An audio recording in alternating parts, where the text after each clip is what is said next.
And I think about, in this case particularly, like I told you from the very beginning, Vlad, to take it back to the beginning. When you asked me and you told me, how did you look at it? I told you that I took a step back and I thought about, even considered his innocence, which is unfortunately something that a lot of people that I've seen that think he's innocent have never done. They've never had the open-mindedness and the unbiased perspective to look back and say, wait a minute, hold on. I believe he's innocent, but am I willing to consider that he may be guilty?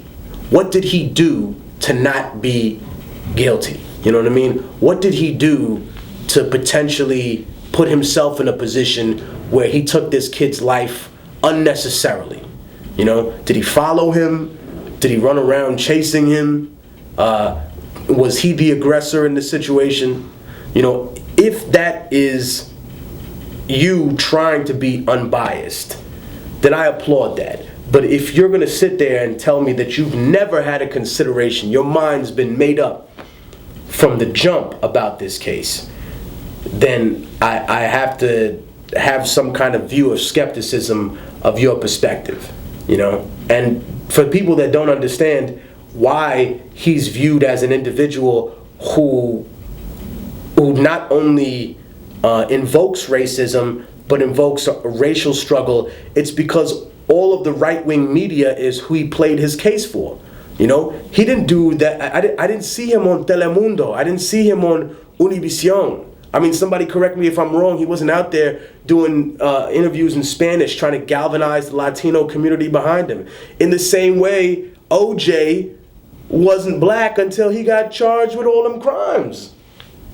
So, I think I did see him speaking broken Spanish on therealgeorgezimmerman.com, which is shut down now, where he was asking for money from people. That's the only time I heard him talking Spanish, to say, I want you to come support me and give me money so I can pay for my legal bills. But I think he played this specifically out for right-wing media.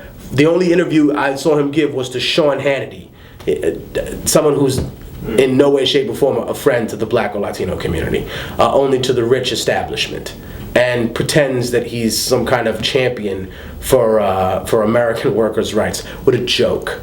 I think that the reality is that if we want to prevent a Trayvon Martin happening in the future, then we can't let the streets raise these kids anymore. That means that every father right now that has a son that you haven't talked to in 3 or 4 years or longer, you need to call your fucking son. Is it going to be humbling to hear a little man tell you that you're not a real man? Yes, it is. Is it going to hurt your pride? Suck it up, nigga. Call your son. Ladies, stop running away with another man when you've got a child there in front of you. Stop trying to relive a young life that you're not going to have. Stop it. You're a mother now. That's what you should get from this case. That's all we can do. Right.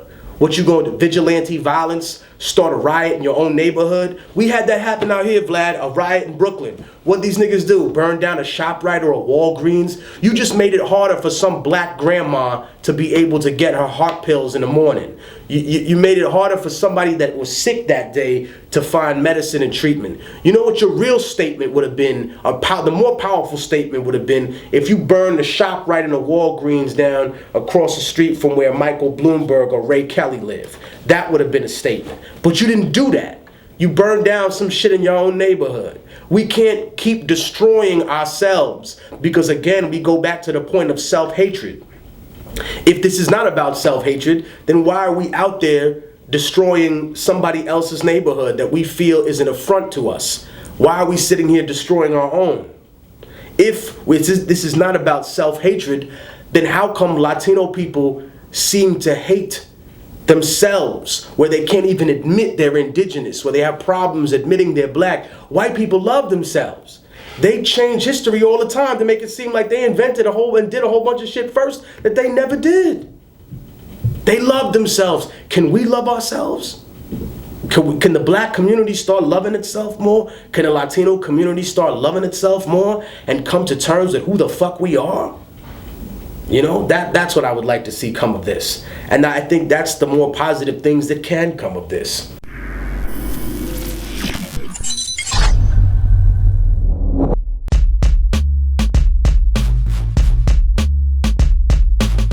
I tell my son, man, you can't afford me, man. You gonna charge him for a verse, huh? Yeah, I'm charging. He got money. Dave Chappelle is a different type of animal, man. His comedic talent and timing is like no other.